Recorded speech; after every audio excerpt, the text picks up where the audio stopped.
Gran misterio del arte colombiano, presentado por Bernardo Montoya, quien es artista, investigador y curador y director de Galería Salón Comunal de Colombia.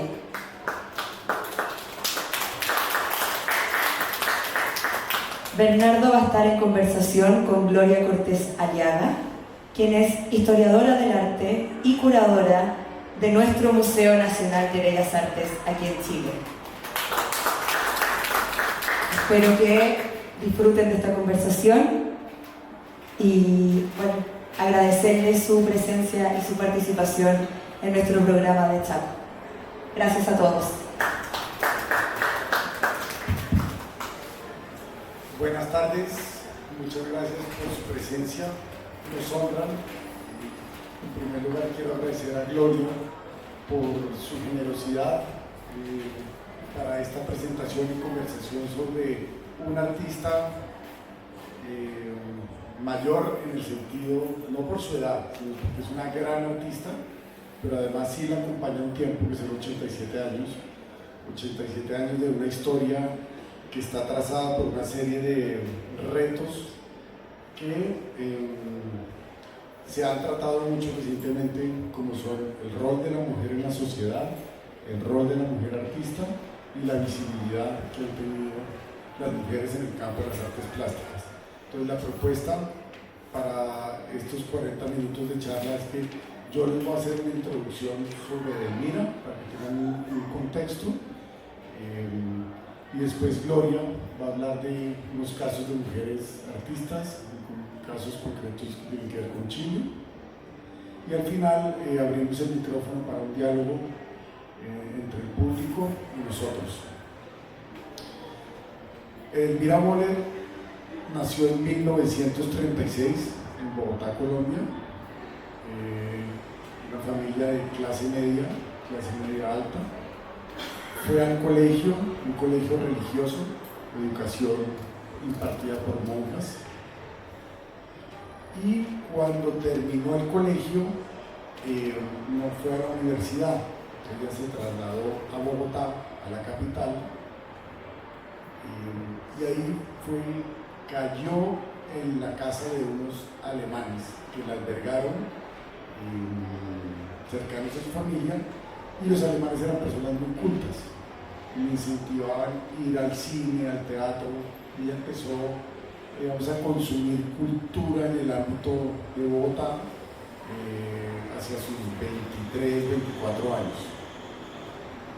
En uno de esos conciertos de música en el Teatro Colón conoció a su futuro marido, que era un suizo que estaba ahí en el concierto, pues disfrutando como ella de la música, y ella dice que la cautivó la forma en que ese señor escuchaba música. Entonces se acercó y ahí rápidamente se hicieron pareja, se casaron, tuvieron 2 hijos. Entonces, y ahí ya ella tiene más o menos 30 años, no, mucho más, casi 38 años, nacen los hijos y la relación pues, se fractura, y cuando hacia 1973 se separan. Entonces queda Edelmira una persona pues, muy sensible, que sus hábitos cotidianos eran de dama, ¿no? Y ya era de dama de clase alta, por decirlo de alguna manera, porque su difunto ex marido era un empresario suizo que trabajaba en el sector de los seguros, de manera que había vida social en la casa, iban a muchos eventos de la embajada, cosas de ese estilo. Entonces ella atendía el hogar y atendía a sus hijos. Cuando se separan, sus 2 hijos tienen entre 6 y 8 años, y ella pues no tenía, digamos, se distancia de esa actividad de mujer esposa y empieza clases de arte en el taller del maestro David Mansur. David Mansur está inscrito en todos los relatos de la historia del arte de Colombia del siglo XX como una de esas grandes figuras de pintura entre lo clásico y lo contemporáneo. Y David, el maestro David, tenía este taller donde él seleccionaba un grupo de alumnos y alumnas con los cuales les permitía estar ahí, ¿no? Pagaban por las clases, pero una cosa muy seleccionada por el maestro David. Y básicamente él los tenía durante varias horas de la semana y los iba guiando. Mira tuvo esa formación durante 4 años, entre 1973 y 1979, y ahí la formación para Delmira fue un foco en el dibujo, como práctica artística. Y porque el maestro David es un dibujante riguroso. David Mansur, en la década de los 60, fue asistente de Gago en Nueva York, famoso artista constructivista. Entonces, de alguna manera, Delmira empezó a verse expuesta a Gago a través de Mansur, pero indirectamente. Para 1979, la Galería Belarca, que era la galería más importante del momento, fundada por un crítico colombiano que para ese entonces era el director del Museo de Arte Moderno, y por un artista, Manolo Bellojín, le abre las puertas y ella tiene su primera exposición individual, donde presentó obras hechas con materiales nuevos, digamos, eran plexiglas y láminas de hierro pintadas. Y ahí la crítica del momento vincula la práctica de Delmira con los artistas modernos, los artistas escultores modernos, que para ese entonces eran todos hombres. Existió en Colombia una hegemonía masculina en la escultura, representada por figuras como Eduardo Ramírez Villamizar, Edgar Negret y Carlos Rojas. En esta exposición, al maestro Eduardo Ramírez Villamizar, alguien le dice: oiga, vaya a ver lo que está haciendo una señora por demás mayor, pues para ese momento tenía 46 años, que está teniendo su primera exposición individual, y me parece a mí, le dice la persona, que lo está copiando usted, maestro. Entonces él fue a ver la exposición y se puso en contacto con Delmira y dijo: vine a ver esta muestra porque me dijeron que usted me está copiando, pero usted evidentemente no me está copiando. Lo suyo es muy bueno, es muy diferente a lo mío. Y ahí entablaron una gran amistad, resultaron siendo vecinos. A partir de ese entonces se frecuentaban 3 o 4 veces por semana para tomar el té. Eduardo empezó a hacer las veces de maestro con Delmira. El maestro Eduardo era muy riguroso, era muy neurótico también, y fue guiándola, pero era supremamente estricto. Entonces la escuela de Delmira va entre 2 maestros hombres, Mansur y Ramírez Villamizar, 2 formaciones informales, ¿no? Con Ramírez la amistad llegó al punto en que compartieron soldador, ¿no? Como eran vecinos, pues Julio, que se llama el soldador, pasaba de una casa a otra, pero el maestro Eduardo Ramírez Villamizar trabajaba con elementos nuevos, láminas de hierro que él oxidaba o pintaba con laca automotriz, y por el contrario, Delmira empezó a trabajar con desechos industriales. Entonces, cuando iba a donde Julio, pues iba a donde Delmira, el soldador, que era un hombre que está acostumbrado a un ámbito enteramente masculino, se desesperaba, porque Delmira, aparte de trabajar con desechos industriales, era muy rigurosa, o es muy rigurosa, es decir, mueva esto medio milímetro, mueva esto medio milímetro, ¿no? Entonces él siempre ha tenido el reto de mantener a los soldadores a su lado, porque pues se aburren rápidamente. Dicho esto, Delmira continúa incidiendo constantemente. En 1984 incorpora el uso del desecho industrial y ahí ya nunca más vuelve a utilizar láminas nuevas, y para 1989 participa en el Salón Nacional de Cartagena. El Salón Nacional, vale la pena hacer énfasis, es el evento de arte más importante de Colombia y el que ha tenido mayor continuidad, y es un gran validador para el sector de las artes plásticas. Delmira se presenta, los salones tienen premios, y había para ese entonces 2 jurados, 3 jurados, 2 nacionales y 1 internacional. La jurado internacional de ese momento era Raquel Tibol, la crítica y curadora mexicana, que era un referente para toda la región, y ella le quería dar el premio de escultura a Delmira, pero resulta que los 2 jurados locales, que tienen nombre y apellido y están en los periódicos de la época, insistían en que Delmira era una mala copia de Sol LeWitt, por un lado, la artista estadounidense, y por el otro, de los maestros contemporáneos. Entonces, no le pudieron decir que no a Raquel, o sea, se terminó ganando una mención de honor, pero no le quisieron dar el premio. Hacia finales de los 90, a Delmira le regalan todos los desechos de las máquinas de la antigua Imprenta Nacional, y con eso hace un gran mural en la fachada del nuevo edificio de la imprenta. Guarda todo ese material y continúa trabajando con esos desechos industriales, entre otros muchos más. Sigue exhibiendo, pero siempre en lugares donde no se está validando su práctica, pero no pierde, digamos, nunca el impulso de estar haciendo continuamente, de estar investigando, y siempre acompañado del dibujo como una práctica constante. Ella ha sido dibujante. En todo esto tiene dos experiencias por fuera de Colombia, una en la Galería Segnini de Venezuela, donde su trabajo fue muy recibido hacia el 2002, y después en Alemania, donde su trabajo fue también muy bien recibido. Vuelve a Colombia y nuevamente no pasa nada. Hacia 2019 yo me encuentro con Elmira porque ella consume las exposiciones de arte contemporáneo del circuito bogotano. Llega a la galería, se me presenta, me dice: yo soy artista, y yo, uy, una señora mayor que pinta bodegones seguramente los domingos. Eso fue lo que yo pensé por el cliché, ¿no? Porque yo tengo formación en historia del arte, soy artista, tengo una especialización en historia y teoría del arte, y no la conocía. De manera que de una vez la juzgué y dije: pues su trabajo no debe ser bueno.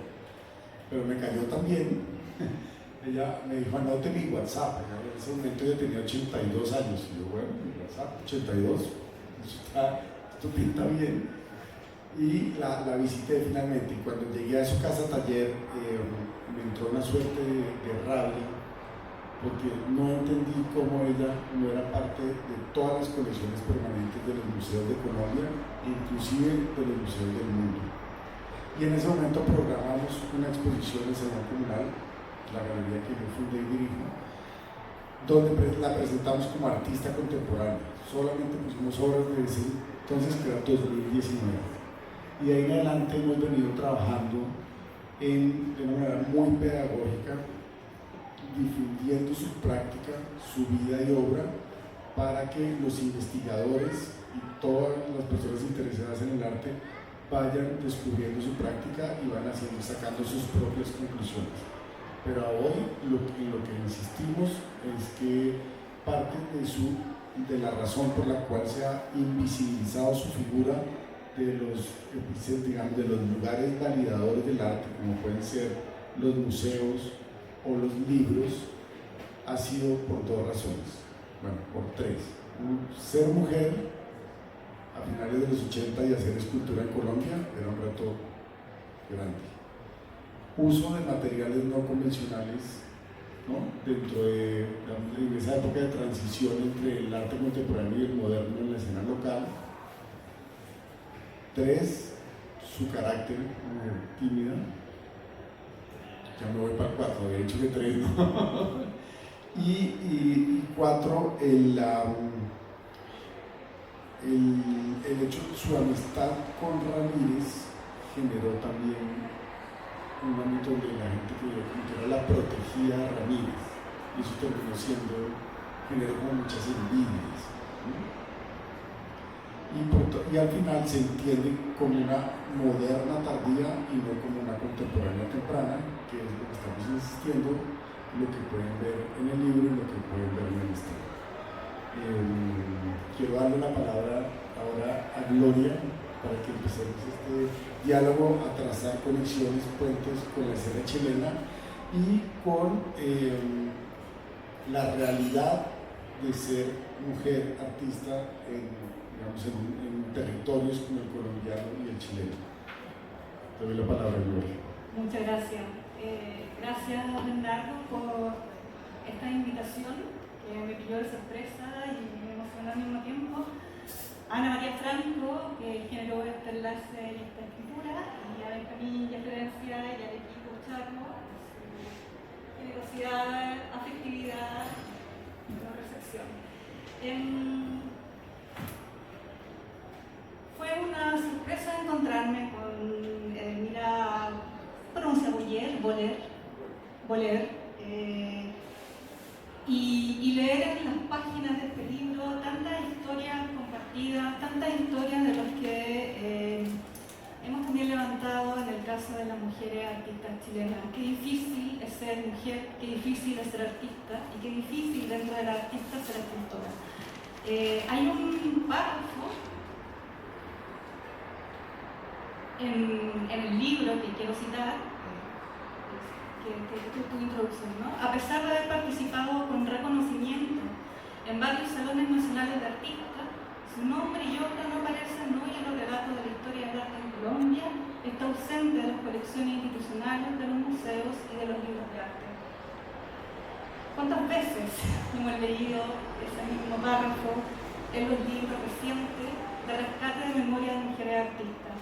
Y quisiera pensar cuáles son esas historias comunes, esos enlaces que permiten generar una genealogía más allá de los territorios, más allá de las tecnologías y más allá incluso de las fronteras que separan nuestros países, ¿no? Y pienso en tres momentos importantísimos en la historia de las mujeres, en esta historia transversal de mujeres artistas, y que tienen que ver, por una parte, en el ingreso al sistema de las artes, es decir, a la formación, cómo se incorporan en el sistema formativo estas mujeres. Y muchas veces he leído sobre esta categorización, ¿no?, de la profesionalización de las mujeres artistas. ¿Qué hace que una mujer sea profesional en el mundo del arte?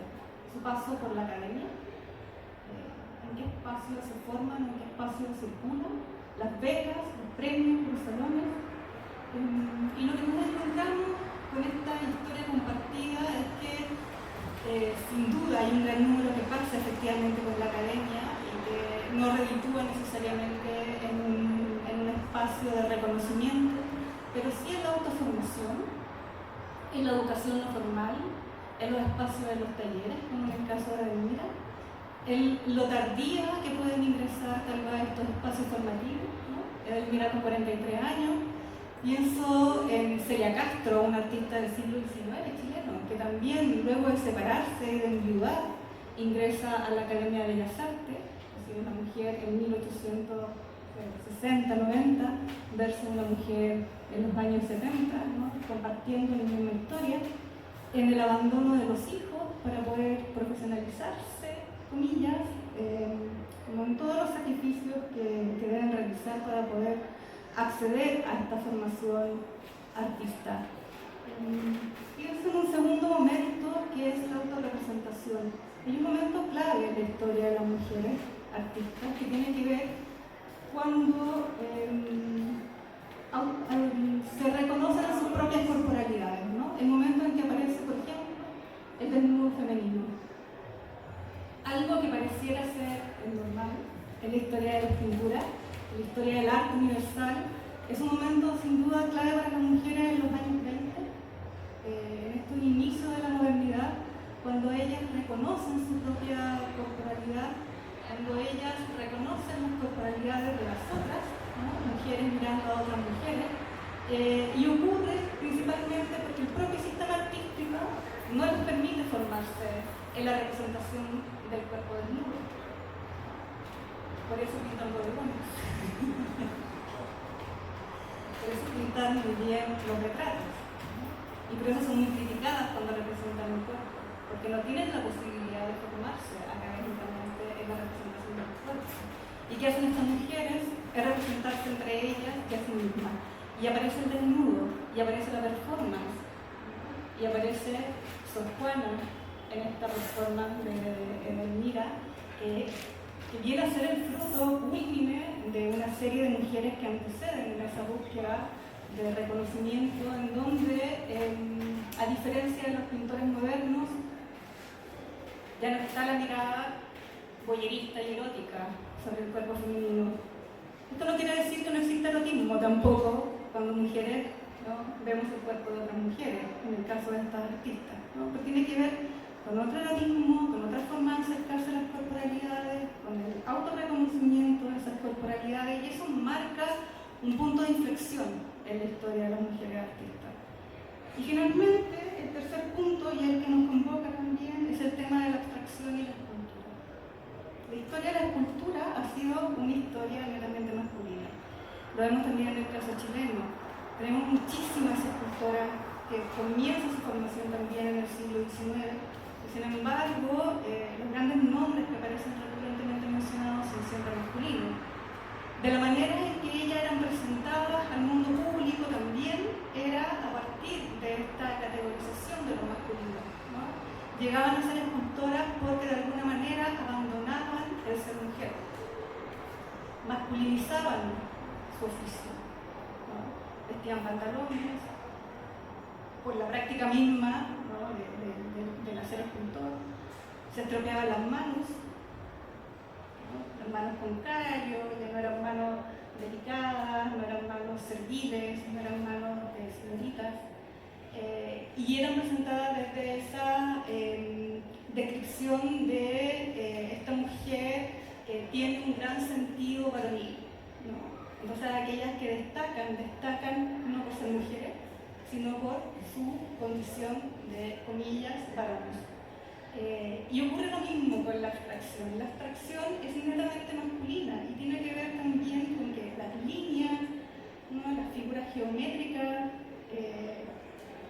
tengo anotado acá porque si no se me olvida todo lo que tengo que decir, la linealidad, la racionalidad están relacionadas también con esa dimensión intelectual que es considerada claramente y netamente masculina, versus esta corporalidad o la intención del color que se asocian históricamente a lo femenino. ¿Qué significa esto? Que cuando las mujeres acceden no solo a la escultura, sino que además a la escultura abstracta, renuncian nuevamente a esa condición de lo femenino, ¿no? A esa contradicción natural del instinto de lo femenino. Y sin embargo, muchas de las mujeres ocuparon esta nueva jerga, ¿no? Este nuevo lenguaje, para problematizar cuestiones respecto del hecho propio de ser mujeres, como en el caso de Georgie Prokofiev en Estados Unidos, y también me invita a pensar en los múltiples usos y formas en que las mujeres miran estas nuevas materialidades y este nuevo tipo de abstracción.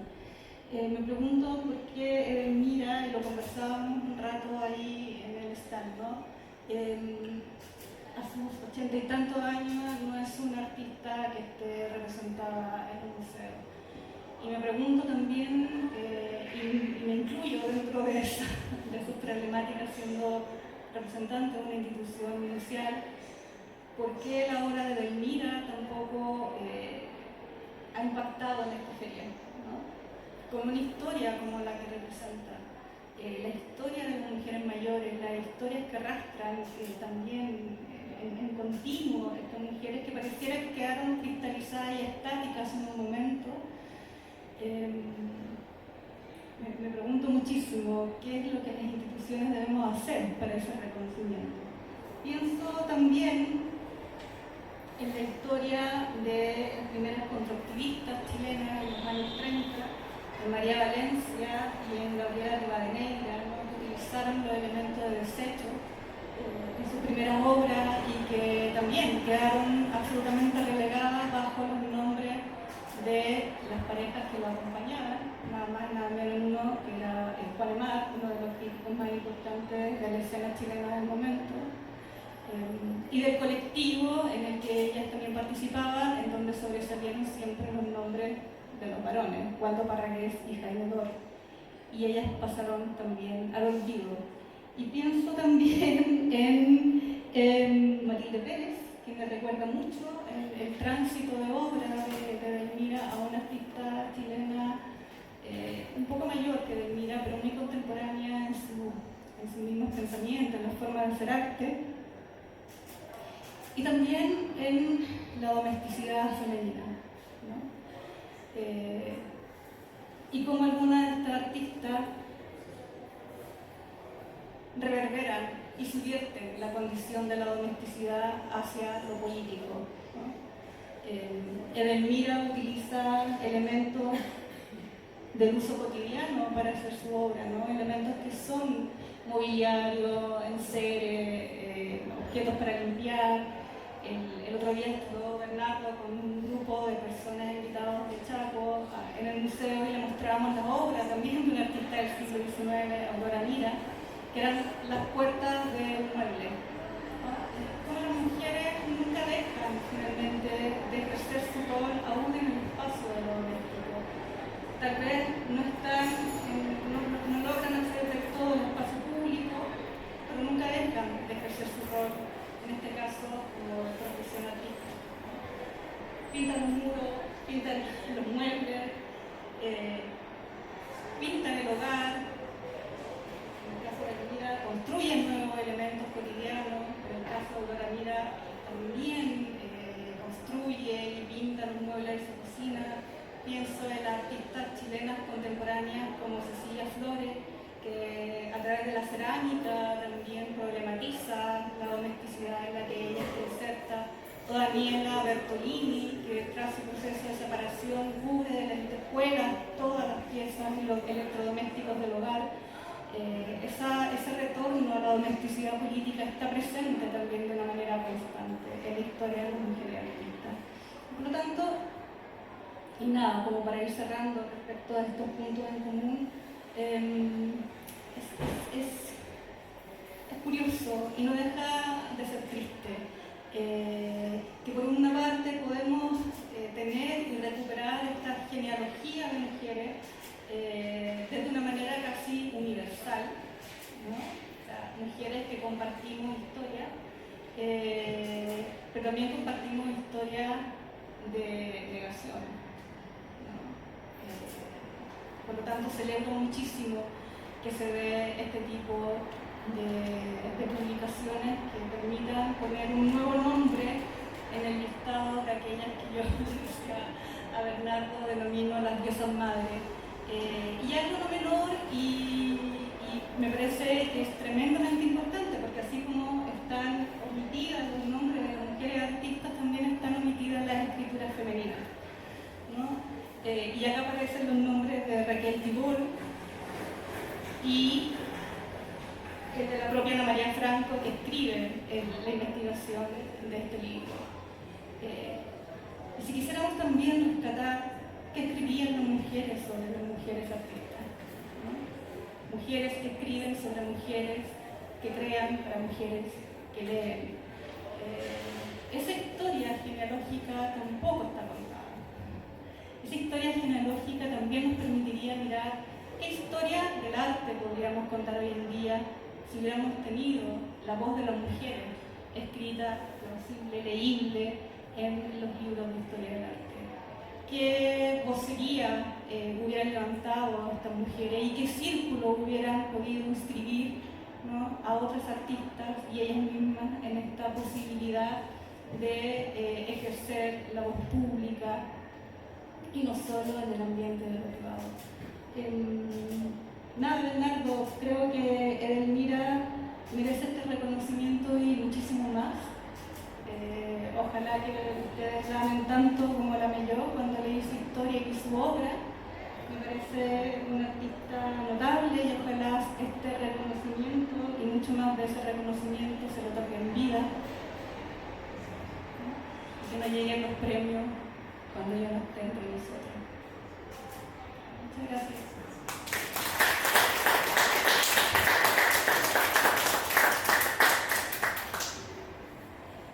Yo quiero contar una anécdota que une el caso del artista del siglo XIX que pintaba su casa y los muebles de su casa para conectarla con Edelmira.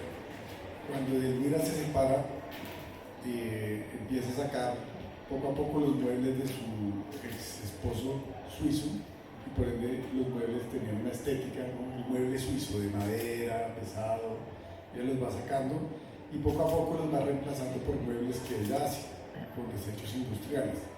Pero ahí ella todavía no consideraba que eso eran obras. pero era un acto de empoderamiento hacia habitar el espacio desde su nueva condición de mujer, ya digamos soltera, ¿no? Pues separada. Y hoy en día esos muebles son de las pistas claves que nos permiten entender a Elmira como una artista contemporánea, en el sentido que ella ya tenía una relación con la arquitectura, con el uso de los objetos, ¿no? Con la posibilidad de uno interactuar con unas obras, porque hay obras de ella que uno se puede sentar, se puede acostar, se puede arreglar, se puede ver, y eso obviamente ha abierto unas problemáticas muy complejas y muy interesantes que siempre están abriendo su trabajo a nuevas lecturas. Si les parece, podemos abrir la conversación con el público. No sé si alguien quiera. Bueno, para cerrar, quiero. Este esfuerzo del libro lo hicimos en conjunto entre el artista, la galería y una empresa privada. Ahí confluyeron voluntades, tiempo, energía, recursos y conocimiento. El equipo del libro es de la mayor calidad. La editora fue Ginette Herrera, que ella es venezolana y tenía experiencia en libros de Soto, Otero, digamos, en todos los modernos venezolanos. Ana María Franco, historiadora del arte, codirectora de la Fundación Latinoamericana de Escultoras y, digamos, una académica teórica muy respetada en el ámbito de Colombia, y ella, una de sus especialidades ha sido Eduardo Ramírez Villamizar. Entonces aquí era hacer un contrapunteo con una artista cercana a Eduardo, pero pues está del lado de la mujer. Su hija Ana María y su hijo Cristian estuvieron muy presentes en el libro. Ana María hizo la codirección editorial conmigo y trabajamos en la cronología Ginette, Ana María Boller, su hija, y yo. Los diseñadores son el equipo de Tangrama, unos magníficos diseñadores de libros de Colombia. Y tuvimos todo el apoyo del Banco de Archivos Digitales de la Universidad de los Andes, porque Ana María Franco tiene un vínculo muy estrecho. Así que quería nombrarles a todos ellos y ellas porque pues vale la pena reconocer su trabajo, y a la empresa que fue Global Education, que pagó la impresión del libro, pues todo el reconocimiento, porque ya las empresas no están haciendo eso tan frecuente como lo hacían antes. ¿Y por qué un libro? Porque un libro es un transmisor de conocimiento. En ese libro lo que están circulando son ideas, conceptos y la misma Elmira sin fronteras, por decirlo de alguna manera. El libro está en inglés y en español, y el objetivo aquí, claro, era, digamos, poner en el ruedo su práctica artística. Entonces, no sé si alguien tenga alguna pregunta, comentario. Entonces, pues les invitamos al stand A04 aquí en la feria a ver en vivo y en directo el trabajo de la maestra Elmira Boller. Carlos, ¿quieres decir algo?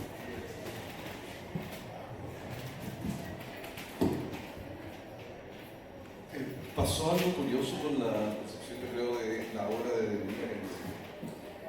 En general, en este tipo de ferias, y un poco la situación que he estado observando por el último tiempo, hay una ambigüedad entre el valor del arte como un elemento de complemento dentro de un área residencial o de trabajo, o el valor del arte como tal, per se. Y me fijé que en general los que se interesaron en Elmira eran personas que buscaban cosas, el valor del arte per se. Obviamente se encontraron con la sorpresa de no tenerla en sus archivos mentales, como nos pasó a nosotros, en un desconocimiento absoluto. Todos los personajes nombrados eran de público conocimiento, y en los libros que tenemos en nuestra biblioteca así figuran. Pero se motivó un interés, y en particular en el caso nuestro, porque somos coleccionistas de arte y diseño. Y vimos esa dualidad que nos hizo pensar como en una contemporánea Ellen Gray, resolviendo desde la casa hasta todo el equipamiento de su propia casa, posteriormente haciendo que grandes divas fueran las que compraran sus muebles. La mayoría de las grandes estrellas de Hollywood decoraron con obras de una mujer. Un fenómeno que no ha sido analizado en un libro y no ves por qué todavía, así que creo que hay tarea para explorar internacionalmente. pero me pareció que sí, efectivamente es una obra, lo que pasa es que es una obra que es tremendamente aritmética al mismo tiempo, es muy personalista, se ve como casi un material que habla de una poética muy sorda. Y eso obliga a tener un poco, como decía John Cage, ese conocimiento previo que es ver una cosa una vez, dos veces, 4, 8, 16, 32, 64, hasta que la entiende. Y Edelmira es un proceso que es fantástico que lo hayas tomado, que lo estés sacando a luz, para que futuras generaciones puedan darse cuenta de que no solo Edelmira se nos puede estar pasando, sino que se nos puede estar pasando al universo un sinfín de gente creativa que no ha tenido un suficiente paso. Ella, curiosamente, si lo vemos por edad, empieza con los 40 y algo de edad a producir. Y ya a los 70 está con obra en una exposición. En el promedio de un artista es relativamente normal. A los 40 y tantos años es cuando empiezan como a tener consistencia en escena. Lo curioso es que después hay como una actitud de negación de la identidad de la obra. Y la obra es identitaria. Yo, de verdad, conozco las otras obras de los otros autores y se me desapega. Se me desapega absolutamente. Es de ella. Es absolutamente de ella. Y seguimos con el problema de que la búsqueda de la originalidad, como si la originalidad del arte le perteneciera a alguien. Y eso es un absurdo. Ya, ¿no?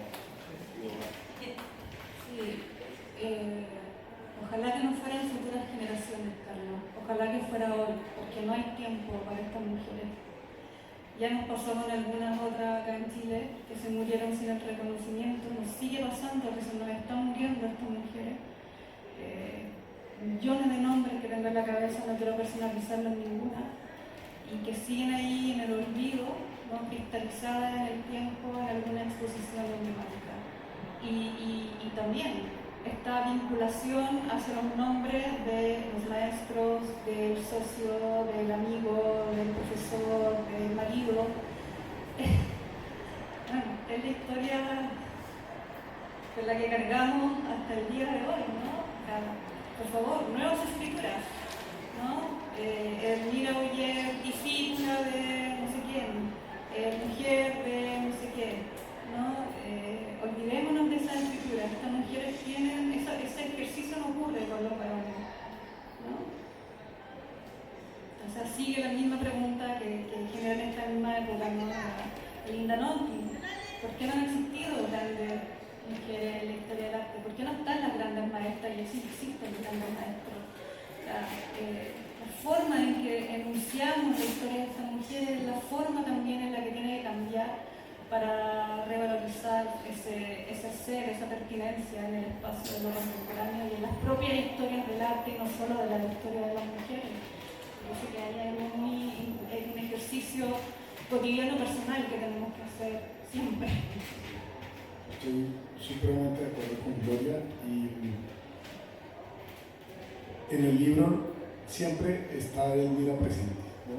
Nunca se hacen referencias a los maestros masculinos, ni a su separación, ni a su exmarido, precisamente para tener cuidado de no caer en el error de los críticos de los años 80 que siempre hablaban primero de Ramírez, Villamizar y después de Edelmira. Pero en este ambiente es supremamente importante ponerlo así para que precisamente problematizar esas jerarquías. Perdón, lo digo, pero para que en la conversación de nosotros, no lo entendí como una crítica, para la conversación de nosotros, para que entendamos también cómo nosotros vamos jerarquizando con el lenguaje de manera inconsciente, que eso es muy importante lo que tú decías, que no nos damos cuenta, y ahí ya hay implícitos unos valores y unos hábitos que empiezan a generar las dinámicas que tienen consecuencias, y eso es muy importante resaltarlo. Ese ejercicio que deja a estas mujeres en condición de subordinación permanente. Por lo tanto, tú decías, Edelmira es una artista emergente. Y pareciera que las mujeres nunca dejan de ser emergentes o nunca dejan de ser discípulas. Y tiene que ver con esa jerarquización del lenguaje también. de que las instituciones, y hablo de instituciones no solo como de un museo o una galería, la institución de la historia del arte, la institución de la crítica, la institución de la escritura, lo determina y lo lleva hacia ese cambio.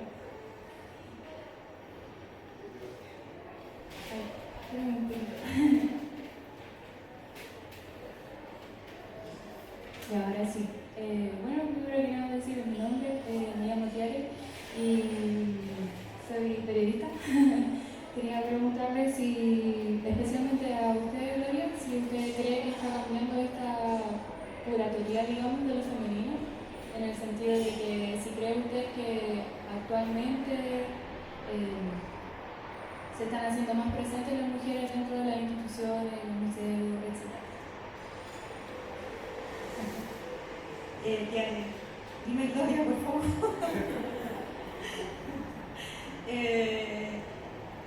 Sí y no. Esta es una conversación que tenemos muchísimo atrás. Aquí hay una compañera en el museo, Romina, que tenemos muchísimo al interior, al menos del Museo de Bellas Artes. ¿Cuánto hacemos por estas mujeres artistas? Es todo lo que podemos hacer. Mucho se habla de los museos violetas o de los museos feministas. Eso es reacia a pensar en que un museo que depende del Estado, ¿no?, de una estructura que es mucho más grande que todas nosotras, a que vaya a sustentarse en una línea desde los feminismos, ¿no? Yo creo que las prácticas no están cambiando por la voluntad de las personas que estamos dentro de los museos y no necesariamente por las políticas institucionales. Y eso quiere decir también que muchas veces esta incorporación de mujeres en las instituciones terminan siendo solo gestos programáticos, ¿no? Y no un cambio estructural en la institución. No es el caso de Bellas Artes. Quiero aclararlo, no es el caso de Bellas Artes. Llevamos 10 años haciendo exposiciones de mujeres artistas, pero también el área de mediación instalando prácticas educativas desde la perspectiva de género. Hoy día estamos pensando en la creación de un laboratorio de innovación tecnológica que está preocupada también de incorporar la perspectiva de género de las infancias. Es decir, ¿cómo hacemos para que esto no deje de ser meramente una exposición que quede en un catálogo, en donde no tenemos los recursos para comprar la obra de estas mujeres que estamos incorporando, y que luego continuemos con nuestra programación y nuestra vida como si no hubiera ocurrido nada? Es difícil de responder en términos como generales. Sí, está complicado el panorama. Por lo mismo también quería preguntarle a usted, Bernardo, si usted ve cambios como en la dinámica masculina dentro del arte que sean más influyentes con mujeres artistas. Sí, por supuesto. En todo sentido. Ya hay una necesidad, por parte de los espacios de circulación, llámese museos o galerías, de tener en su programación anual exposición de mujeres artistas. Ya, digamos, es mal visto que una galería solamente exponga hombres. Eso, o que dentro de la lista de artistas representados solo estén hombres, eso es políticamente incorrecto, ¿no? Hoy en día.